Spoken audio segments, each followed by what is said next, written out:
Hi అండి, ఎలా ఉన్నారు? నేను మీ Purushottam. Welcome to our channel Hema Purush. ఈరోజు మనం ఏ దర్శనం చేసుకుంటే పునర్జన్మ ఉండదని, గత జన్మల పాపాలు నశించి మోక్షం దక్కుతుందని శాస్త్రాలు పురాణాలు చెబుతున్నాయో అంతటి పుణ్య ప్రదేశానికి వెళ్తున్నాం రండి. ఇప్పుడు మనం శ్రీశైల ఆలయం నుండి సుమారు 8 కిలోమీటర్ల దూరంలో సముద్ర మట్టం నుండి 2830 అడుగుల ఎత్తులో ఉన్నటువంటి శిఖరేశ్వరం దగ్గర ఉన్నాము. ఈ శ్రీశైల శిఖర దర్శనం అనేది ఒక ప్రత్యేకమైనటువంటి పుణ్యకార్యం. ఇది శ్రీశైల క్షేత్రంలోని శిఖరేశ్వరం అనే ఎత్తైన కొండపై ఉండి అక్కడ నుండి మనం శ్రీ మల్లికార్జున స్వామి ఆలయ విమాన శిఖరాన్ని దర్శించడం. ఈ శిఖర దర్శన విధానం ఏంటంటే, శిఖరేశ్వరానికి చేరుకొని నందిని రోలులో నవధాన్యాలు వేసి ఈశ్వరుని స్మరించుకుంటూ అటు ఇటు త్రిప్పుతూ సుదూరంగా ఉన్నటువంటి ఆలయ శిఖరాన్ని చూడాలి. ఇది మాత్రమే నిజమైన దర్శనం. శిఖరాన్ని సమీపంలో నిలబడి చూడడం కాదని చెప్తారు. మనం కనుక ఈ దర్శనం చేసుకుంటే పునర్జన్మ ఉండదని, గత జన్మల పాపాలు నశించి మోక్షం దక్కుతుందని శాస్త్రాలు పురాణాలు చెబుతున్నాయి. ఇది గర్భగుడిలోని మూల విరాట్ను దర్శించుకున్న అంత పుణ్యంతో సమానం. మనం ఇక్కడ రెడ్డి రాజులు 1398లో ఏర్పరిచిన మెట్లు పుష్కరిణిని చూడవచ్చు. సుమారు 3000 అడుగుల ఎత్తు నుండి నల్లమల అటవీ సౌందర్యాన్ని చూడడం అనేది ఒక ప్రత్యేక అనుభూతిని కలుగజేస్తుంది. మేము సాయంత్ర సమయంలో వెళ్ళడం వల్ల ఒకే సమయంలో సూర్య చంద్రుల దర్శనం జరగడం చాలా బాగా అనిపించింది. ఈ ప్రాంతంలో కూడా కోతుల బెడద ఎక్కువగానే ఉన్నది. మనం శ్రీశైల క్షేత్రానికి వెళ్ళినప్పుడు ఆ చుట్టుపక్కల చూడవలసినటువంటి పర్యాటక స్థలాలు చాలా ఉన్నాయి.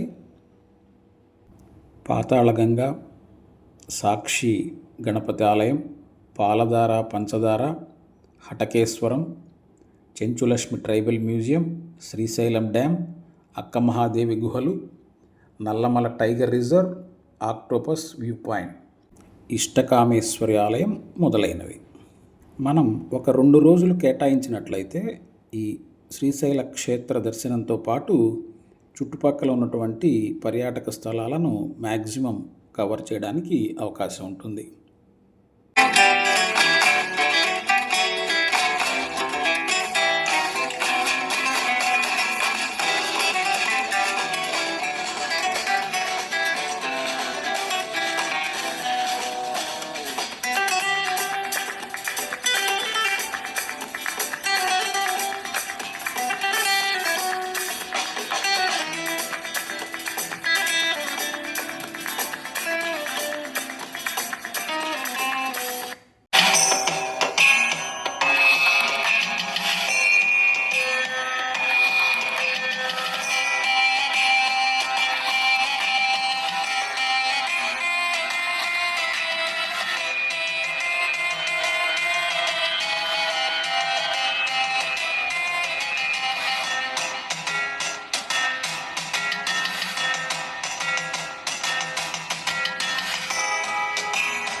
देवराजसेव्यमानपावनाङ्घ्रिपङ्कजं व्याळयज्ञसूत्रमिन्दुशेखरं कृपाकरं नारदादियोगिवृन्दवन्दितं दिगम्बरं काशिकापुराधिनाथकालभैरवं भजे भानुकोटिभास्वरं भवाब्धितारकं परं नीलकण्ठमीप्सितार्थदायकं त्रिलोचनं कालकालमम्बुजाक्षमक्षशूलमक्षरं काशिकापुराधिनाथकालभैरवं भजे। ఇవండి మా శ్రీశైల శిఖర దర్శన విశేషాలు.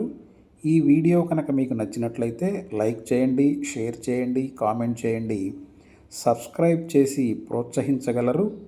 మరొక మంచి వీడియోతో కలుసుకుందాం. అంతవరకు సెలవు. ధన్యవాదములతో మీ పురుషోత్తం సైనింగ్ ఆఫ్.